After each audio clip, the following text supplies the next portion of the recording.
This is Media Sales Mastery, the podcast for media sales professionals. In each episode, we bring you information, insights, ideas, and interviews from some of the industry's top thought leaders.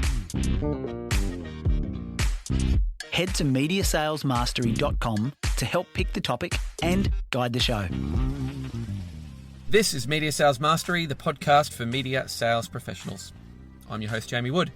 Our topic today, target client identification. Now, look, we've previously discussed similar topics. Targeting relevant advertisers was an early episode. We've actually got a episode coming up where it's all about prospecting, which I'm really excited about. But I wanted to revisit this particular facet of media sales in detail. And it's important to call out, you could sell niche media or broadcast, you could sell directly to clients or via an agency, you could work in a large developed market, or you could be in a frontier market, of which we have a lot of listeners.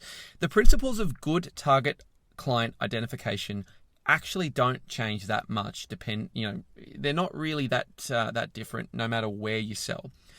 Being able to really clearly define your ideal client based on particular attributes, absolutely key to ensuring you have a focused approach to market.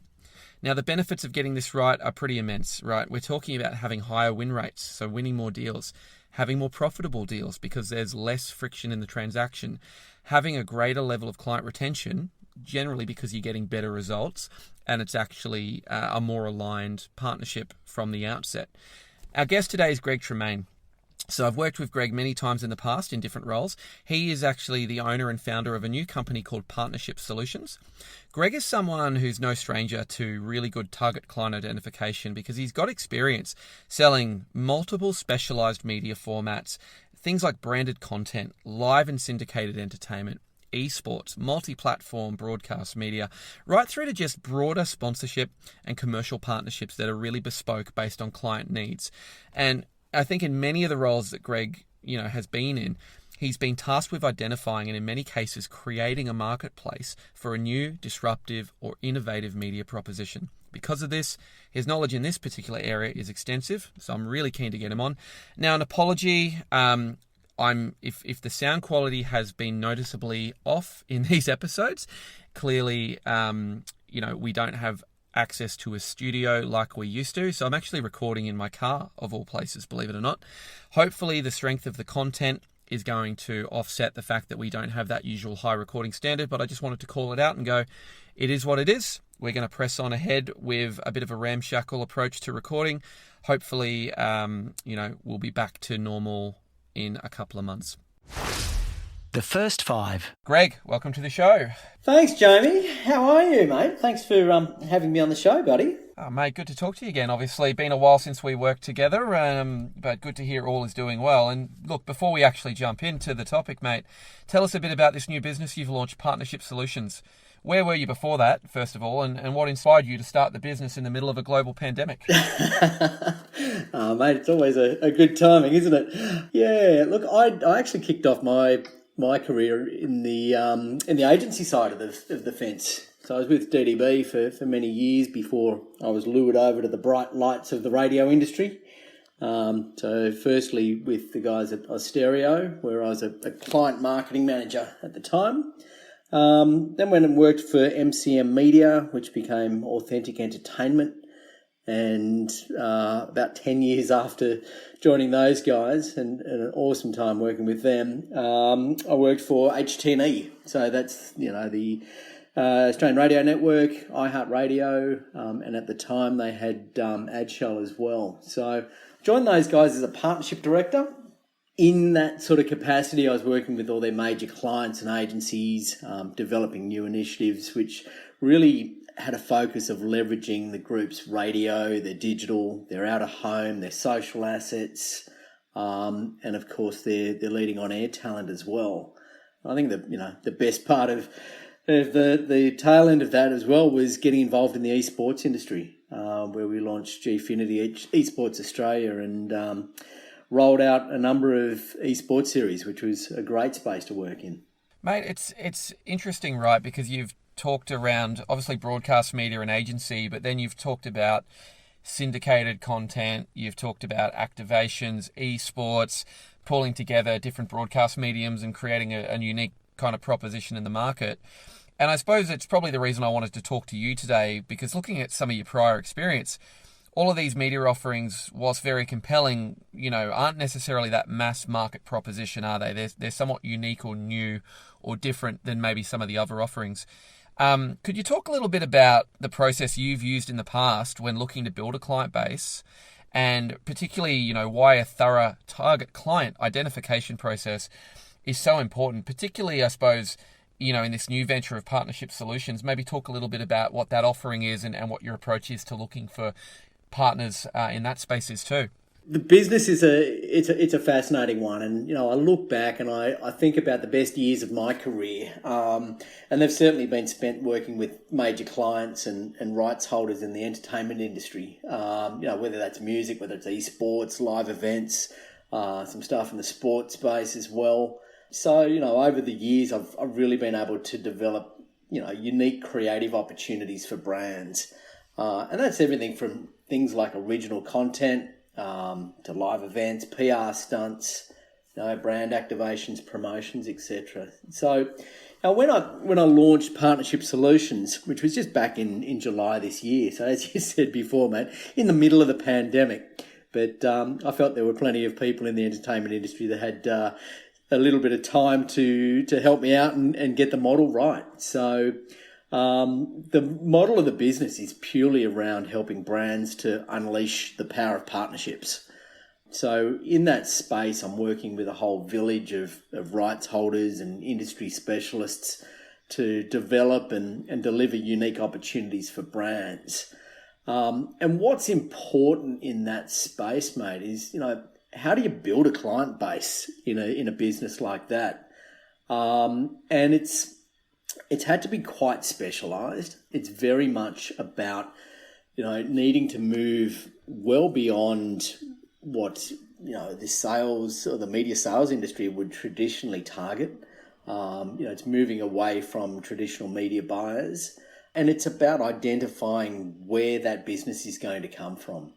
As you said, like they're quite diverse and different properties that I've worked with over the years, and where the business is going to lead. And decisions about properties like those do come from different areas. It's not always from a media buying team. It could be collaboration with an in-house agency specialist team, like a sponsorship and entertainment marketing unit, for instance, within an agency.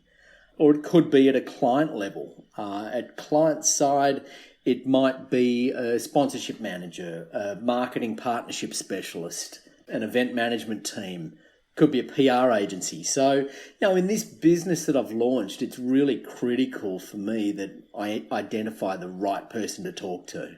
It definitely seems to be the case, mate, because I think you're talking about a complex group of stakeholders and bringing them together, and I dare say, understanding who actually holds the influence and who has the ability to move a proposition through the business would be absolutely critical to, investing your time wisely and also making sure that you've got the best chance for success there. That's so true, mate. That's so true. And, the most important thing there, and, anything that I can certainly recommend there is just to do your research. I'm fortunate that over the years that I've built a really great network across the industry. So, I really tap into that network to help me identify who the right people are to talk to.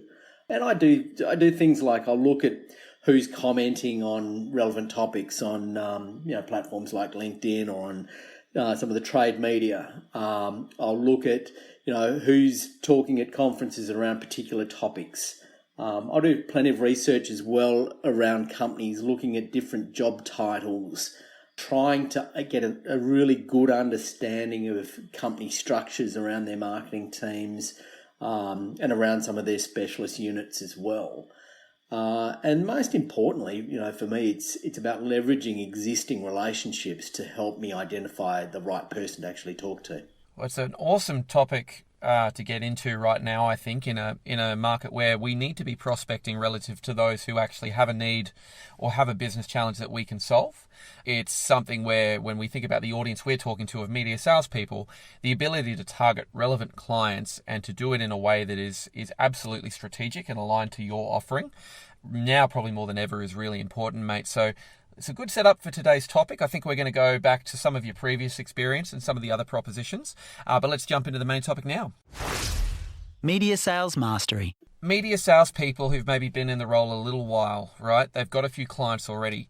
What I want to know is, can your own revenues unearth any insights around who your ideal client actually is? And what I mean by that is, is there some utility in grouping your revenue into categories, or categorizing your clients as large, medium, or small, or key, super key, and target, etc., etc.? What's your opinion on that? Yeah, mate, look, absolutely. I think, quite often salespeople forget about just looking at what insights that they can generate from their own clients.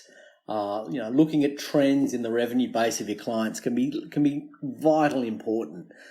Getting that understanding of where your revenue's coming from. What sort of client categories or industry verticals is the revenue coming from? Is it coming from tech clients, or is it from the grocery sector, or, a significant amount of revenue coming through from government, for instance?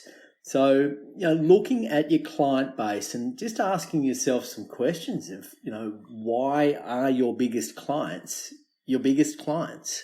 Why are they spending the levels that they're spending with you? And look, mate, that could get down to the fact that you've got with your medium a perfect demographic profile that's meeting the audience that they're chasing, or perhaps it's the ability of your medium to reach the audience contextually. Or it could be about, as we've certainly pushed for many years in radio, about the proximity to purchase, or on the digital side of things, it could be about data capture abilities. I guess it's fair to say that, looking at your own clients can help you really think about what are the ideal clients to go after. It's a good point, because we often tell media salespeople to identify their best clients and then use that as a template or a guide for the type of target client that they actually want to go and engage.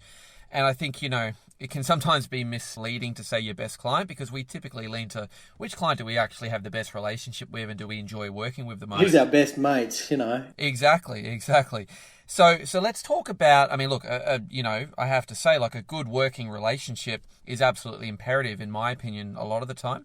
You don't want to go out and find clients that are difficult to deal with. But let's think about some of those true metrics of, of assessing a client. Like, what might help someone look at their client list and rank their clients in terms of, attributes that are desirable? Are we talking about profit margin? Are we talking about deal time in terms of time to get something over the line? Internal resources required to convert and service the revenue, or opportunity for growth? Like, are there certain metrics that are really vital to look at when it comes to looking at your client base and assessing which ones are, those key clients that you want to go and attract more of to your business? Yeah, absolutely, mate. Look, I think, if you asked any finance department, they'd say the best clients are the ones that pay on time. So I'm sure that comes into play in a few organisations. But look, I think that the guide, and the thing that I've really focused on too, is I've very much focused my career on looking at where the growth opportunity is with clients. Finding new clients, let's face it, it's not easy, especially going through the whole cold calling, introducing a new client, getting them set up, and onboarding a new client. The best clients are generally clients that you've already got, in my mind. I often look at things like, certainly, as you're saying, relationships important, but really digging under those clients and going, okay, how much opportunity is there for growth out of the clients that you've currently got? And that might be a case of looking at competitive data, seeing what those clients are spending on other channels, seeing what they're spending with your competitors. Is there significant opportunity for growth from, an increase in share, for instance? I was thinking, Greg, it might also be cross-selling or upselling opportunities. So like, if we've got a client that's investing heavily in our core business at the moment, and maybe we've reached the right investment level, is there actually something to go, well, do they actually have relevance for some other products? And do we have the ability to then, introduce them to new platforms, or to, to increase their investment in other areas on other, other assets that we have as well? And Jamie, look, the other thing that's really important and something to really consider about your best clients is, they might be your best clients on one of the particular channels or one of your platforms, but are they your best client on every platform that you offer in the market? For instance, if you're in radio, you might have a radio client that's one of your best clients, but are they also spending with you in digital? Are they spending with you in promotions? Are they spending with you in content opportunities through some of your social channels? So to have a think as well just about those sort of clients and go, okay, is there opportunity for growth beyond just the main channel? Mate, it's a really good insight looking at your existing portfolio for growth opportunities, because you're right, a lot of the work's been done. You have an understanding of the client. Obviously, there's a pre-existing relationship. You're working with them, and clearly getting solutions if you're retaining them on your core business, and the ability to, in more clinical sales terms, to upsell or cross-sell is absolutely an easy win that I don't think we probably do a good enough job of putting a strategic focus on. Yeah, absolutely. We often hear two really opposing points of view, as media salespeople on that approach that you're talking about. One is to constantly focus your time and energy on new business, right? And making sure you're always, actively prospecting for new clients. On the phone constantly, yes. That healthy level of paranoia of what do you do if your biggest client falls over tomorrow? You've got to constantly refresh your revenue profile. You've got to constantly have that next client that can come in and become your new client. And, on the other hand of that, though, the case for like account list management, which I know you're a big fan of, where you focus on retaining the super key, I believe it is, growing your key, and then also potentially having target accounts in the mix there. It's a pretty interesting strategic way to kind of sell and grow your revenues.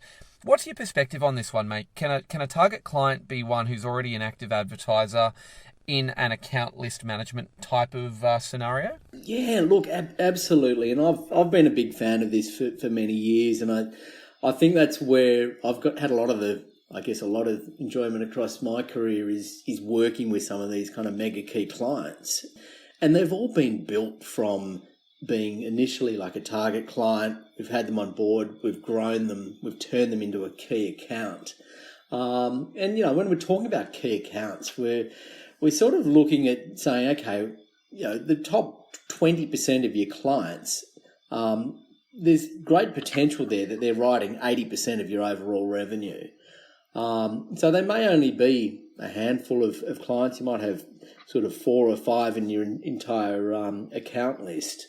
But chasing new business, as I was saying, it's not always about securing new clients. It's about, grouping your clients into categories and looking for the growth potential within that patch. And that can really help you get some focus as well. So if you can identify who your key clients are and really focus on protecting and nurturing those key clients, learning about their business, getting a full understanding of what their challenges are, building your relationships across that client group as well. So, I've certainly across the years on some of the key clients that I've worked on, I've really focused on trying to build a relationship with not only the media agency, but certainly the client directly, but also looking at the agencies that sit around that client, creative agencies, PR agencies, a number of different organisations that play an absolute key role around that key client.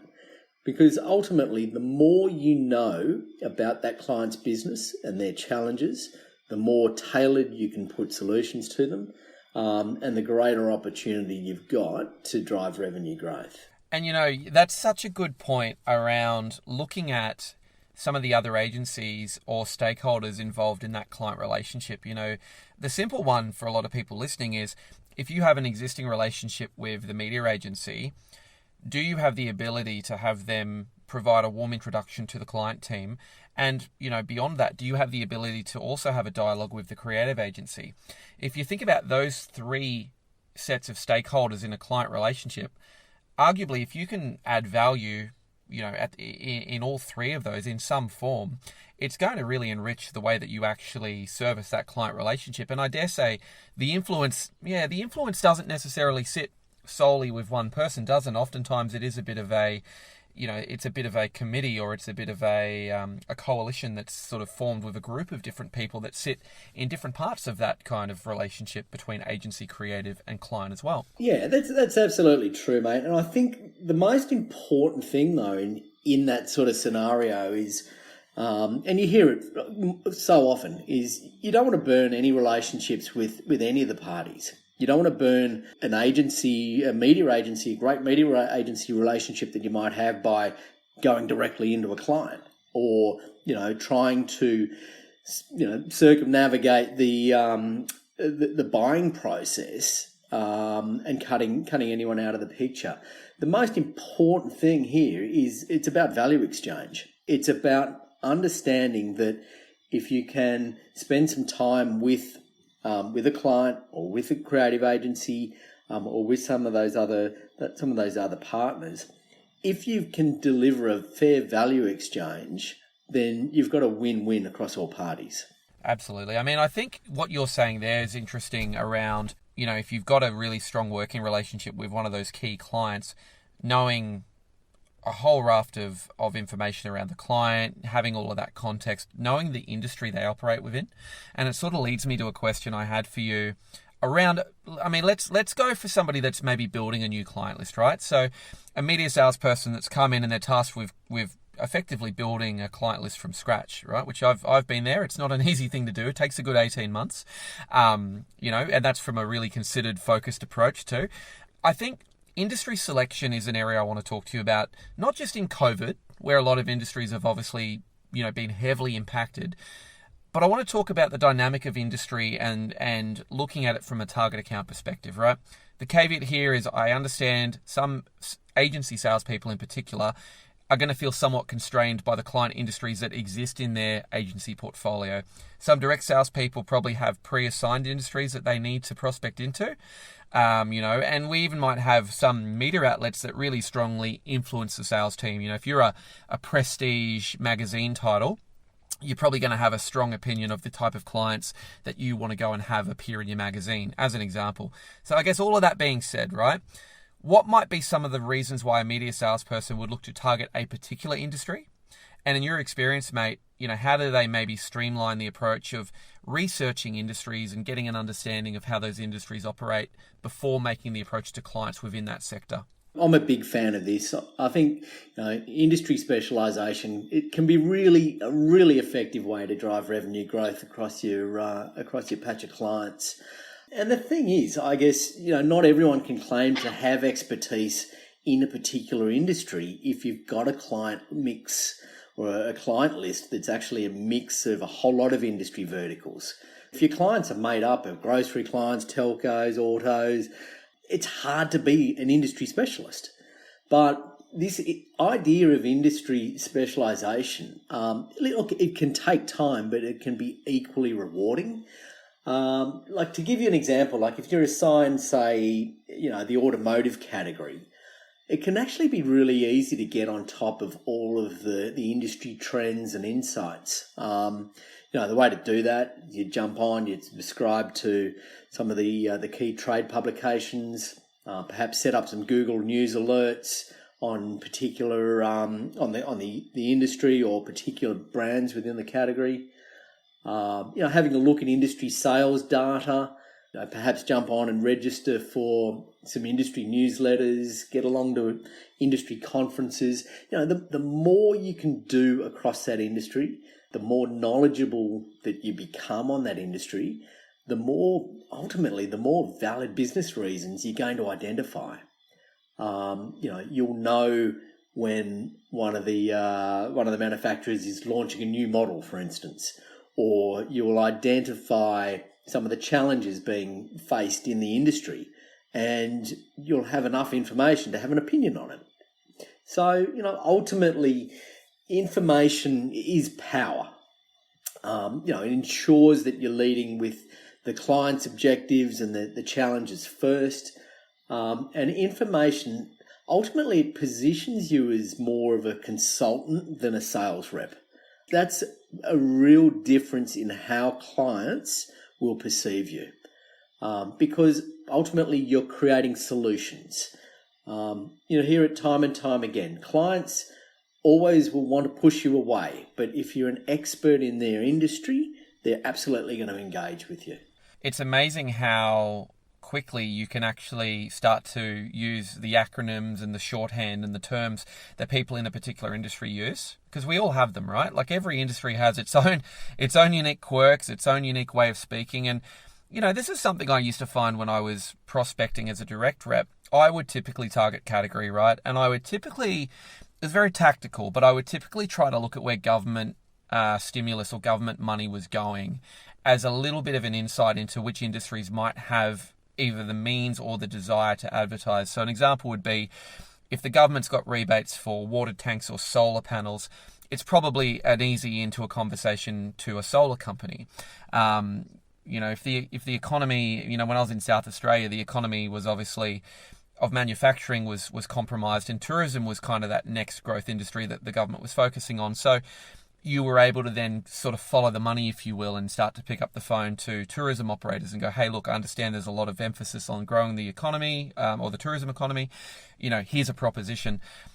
When you are talking to people within those industry categories and you're prospecting, what I find is really helpful is looking at every phone call as an opportunity to absolutely get a meeting with a potential advertiser. But if you can't get one, get some information that is going to inform the next phone call, right? Totally agree, mate. Yeah.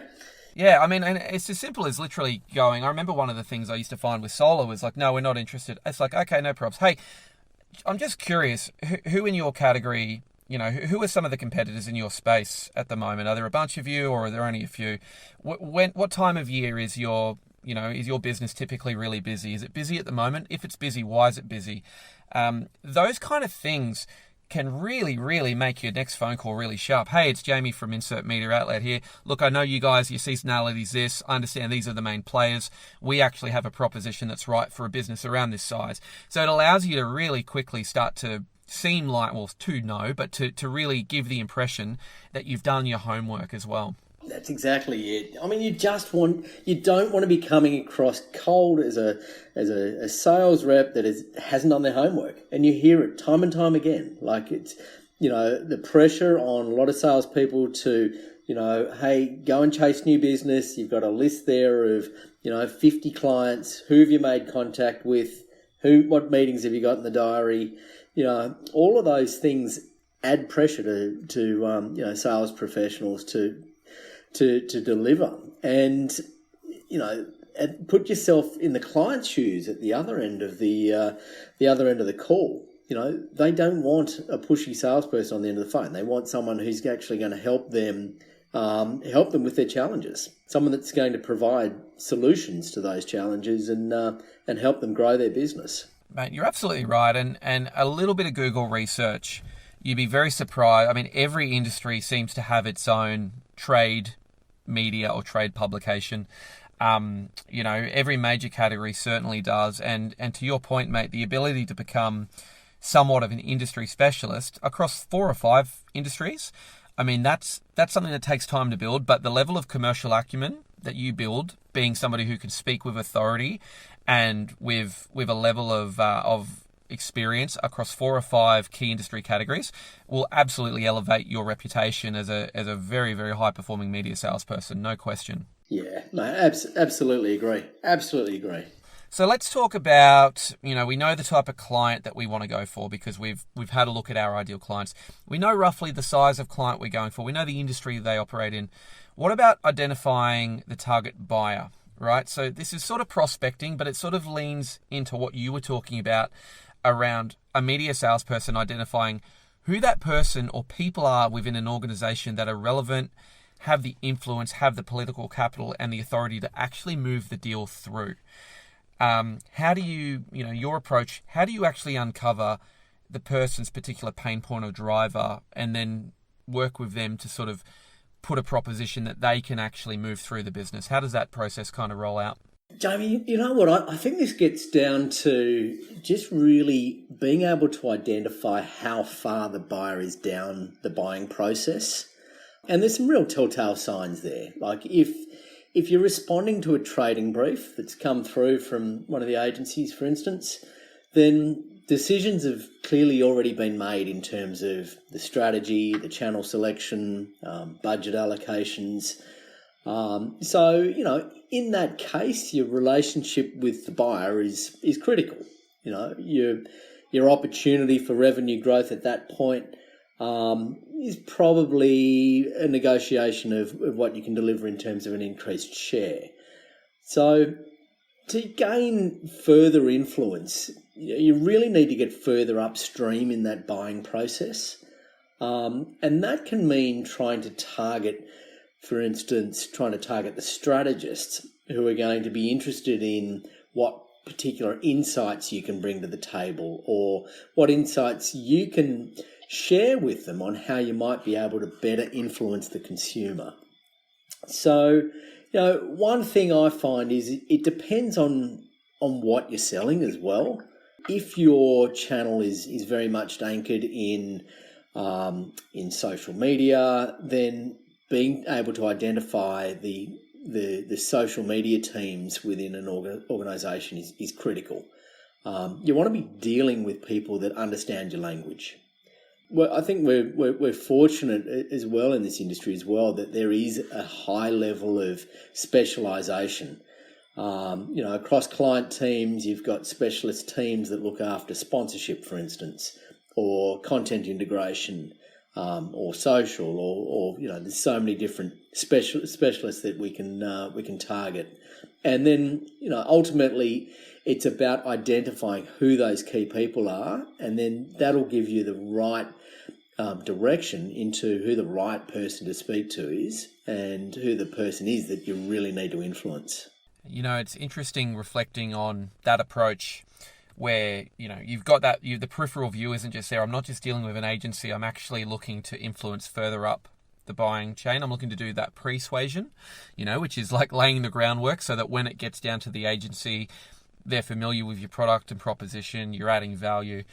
In a direct context, mate, this is one thing I'm finding really interesting, sort of now working back across the direct market a lot more, is media salespeople get really gun shy when they're talking to somebody who is a marketing manager within a business about asking what the actual buying committee or the buying process is.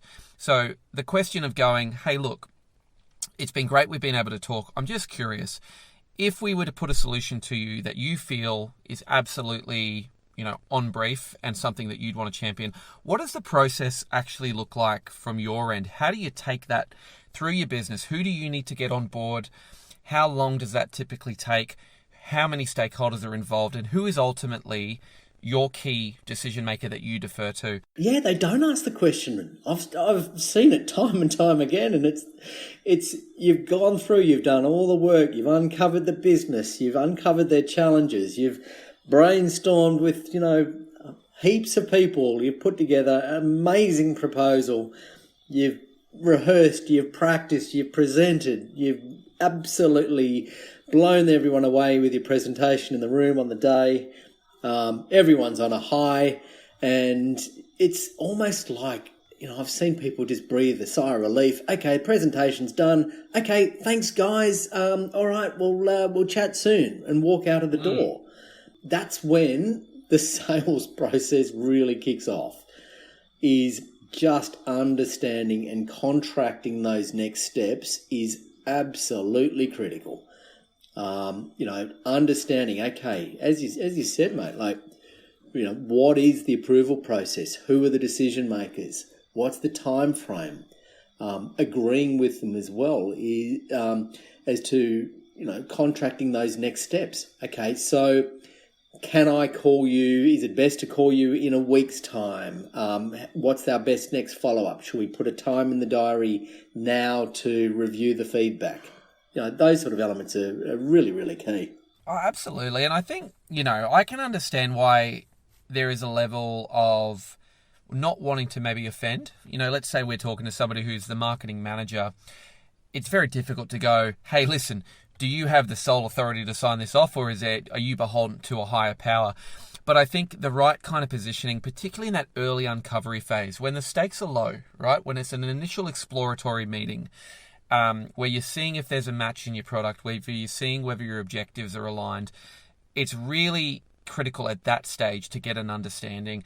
And quite often I think it's as simple as literally saying, hey, just out of interest, if we're to put something to you and we're going to go away in our business and we're going to bring some resources in and we're going to really tackle your challenge, is there anyone else who needs to be part of this conversation? Is there anyone else who might better inform the work before we go away and do that, so that when we come back, we are absolutely on brief? And for you guys, it feels like something that you're able to then easily sign off in your business. Adapt that to your own style. But I think, to me, many a deal has died very, very late in the piece by just not having that element of hygiene up front. Yeah, totally. And that's right. And you can certainly, you can waste a lot of time in the sales process without having that information up front. And as you're saying, having that information right at the very start, you might identify, okay, wow, it's going to take, I didn't realise, but, the way that the organisation's structured, it's going to take 3 weeks to get a sign-off on this because they've got to get approval from overseas markets or whatever it might be. If you've identified that up front, it might actually change the entire approach to your response. Exactly. It's interesting. She was a guest on a previous episode, Emily Davis of LinkedIn. So we did an episode and it was about, selling media while working remotely. And I reflected on the fact that, Emily was actually engaging me about selling LinkedIn Sales Navigator, right? So she was actually a salesperson. She had me on a call and she'd engaged 4 or 5 people in my organization, right?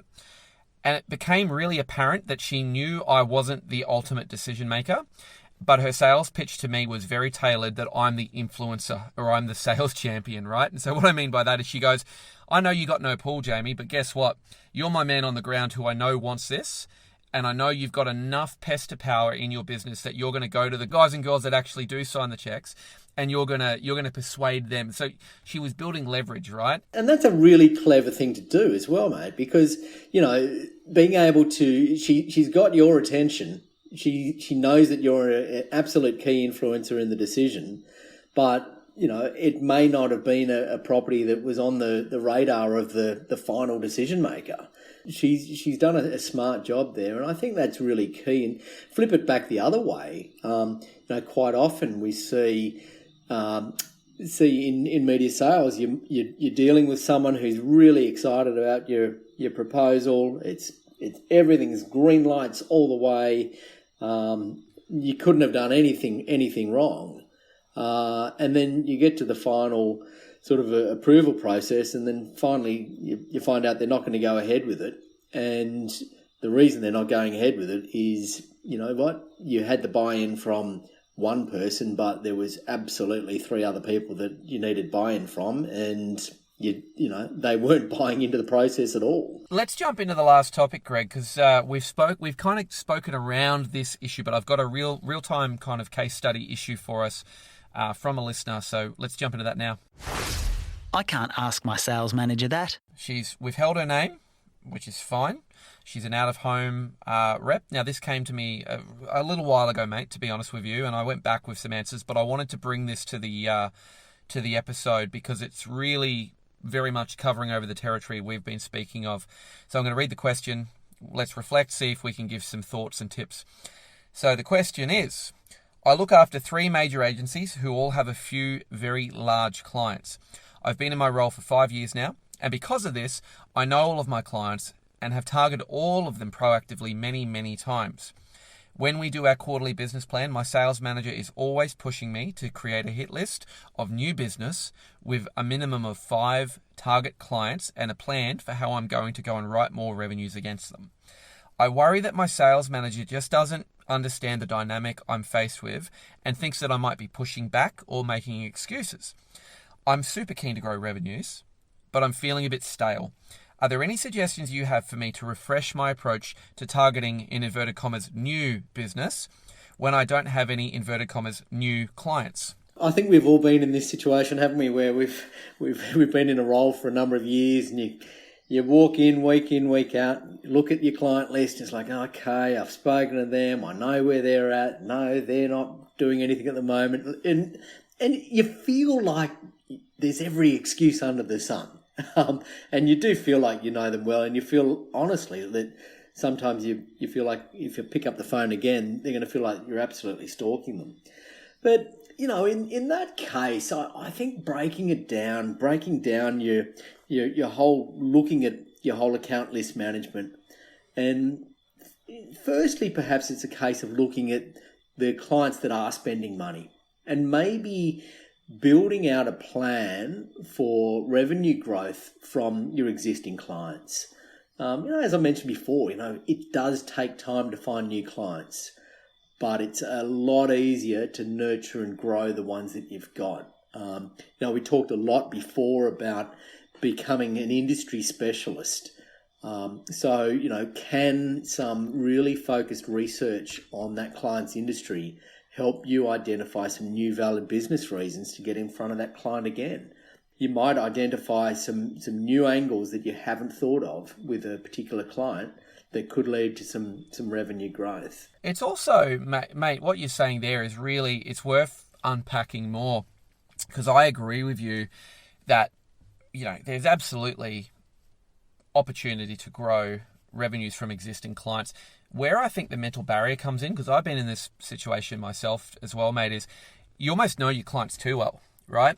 You know your clients so well that you actually put somewhat of a mental barrier on asking questions. Yeah, and you're second guessing their response. Well, that's right. I mean, if I think about the biggest benefit of being a new rep on a fresh territory is you've got a level of permission to go and ask the dumb question, or to go and not have that assumed or prior knowledge. And I kind of wonder with this individual whether there's a way to not simulate that, but a way to actually see if there's anyone in the organization that has fresh eyes, right? So could you, to your point earlier, could you actually lean on the creative resource in your business or a strategic specialist in your business and invite them along to a client uncovery and see if there's a way of opening up some more lateral questioning to get a better understanding of the client and the opportunity there? Yeah, look, you can even take that at a whole new level as well, mate, because, and I've done this a number of times where actually putting together like a planning day for a client. What if you were to set up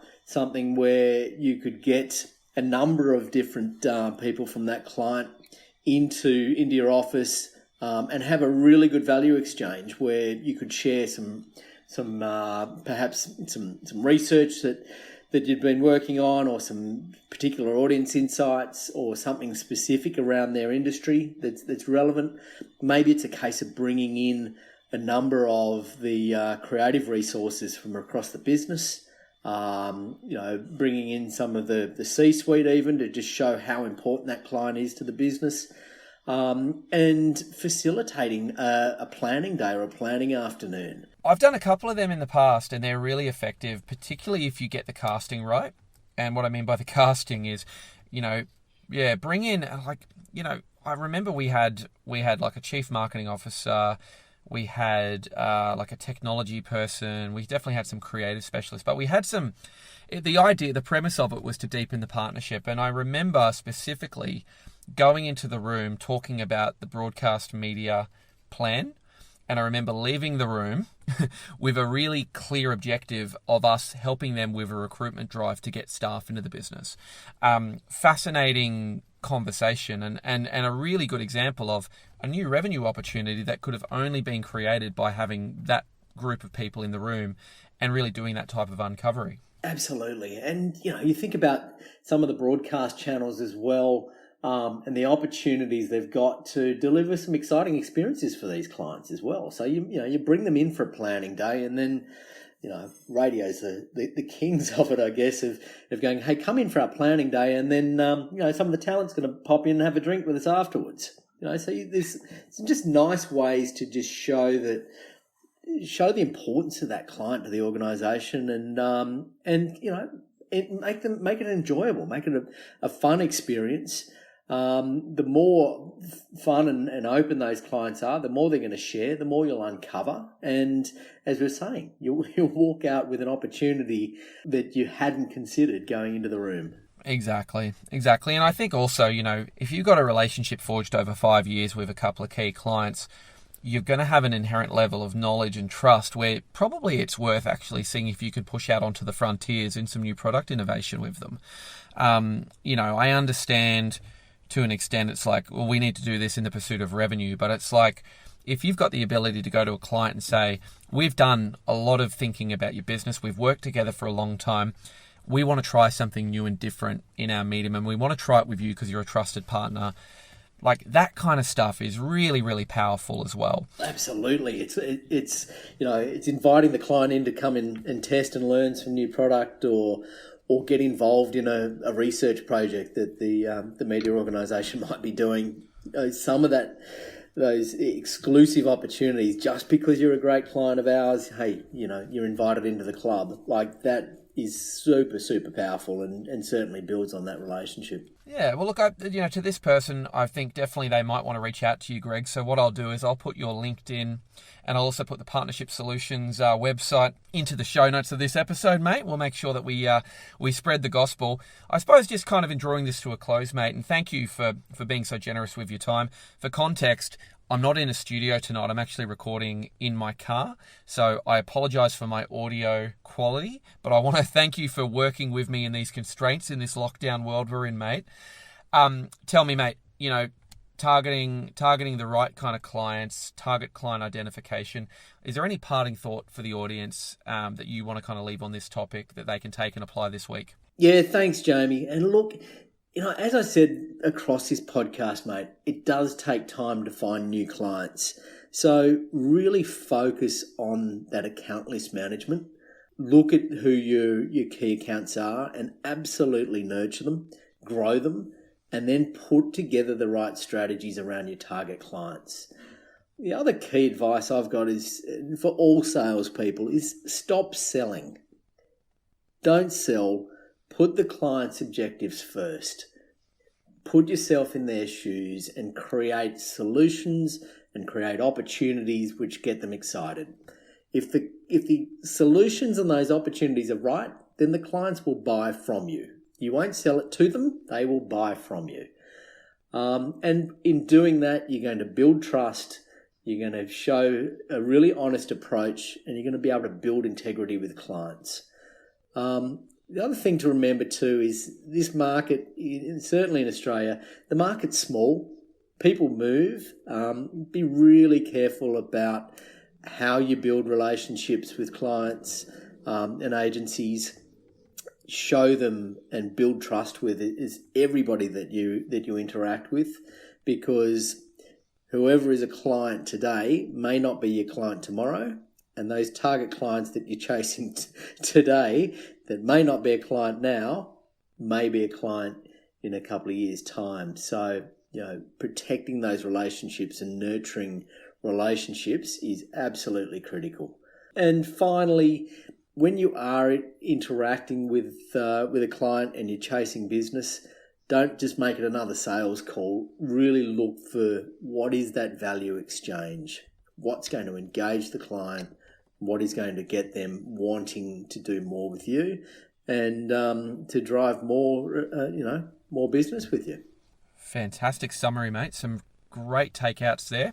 And I really appreciate you going into that in detail, mate, because I dare say, having seen you in action and seen some of the propositions you've taken to market, you are absolutely the guy to talk to about this. So, to the audience, reach out to Greg. He's a great operator. I can vouch for him. He's a very friendly guy too, as if you haven't picked that up on the podcast. But look, mate, thank you very much for being here today. Yeah, Greg Tremain. No problems at all, mate. And look, if anyone wants to reach out, just hit me up on LinkedIn or through my website, partnershipsolutions.com.au. Love chatting to everybody. So, reach out. Let's chat. Let's see if we can create something amazing. Greg Tremain, thanks for your time tonight, mate. Thank you, Jamie. You've been listening to Media Sales Mastery, the podcast for media sales professionals. Head to MediaSalesMastery.com to help pick the topic, guide the show, and don't forget to subscribe to receive new episodes each week.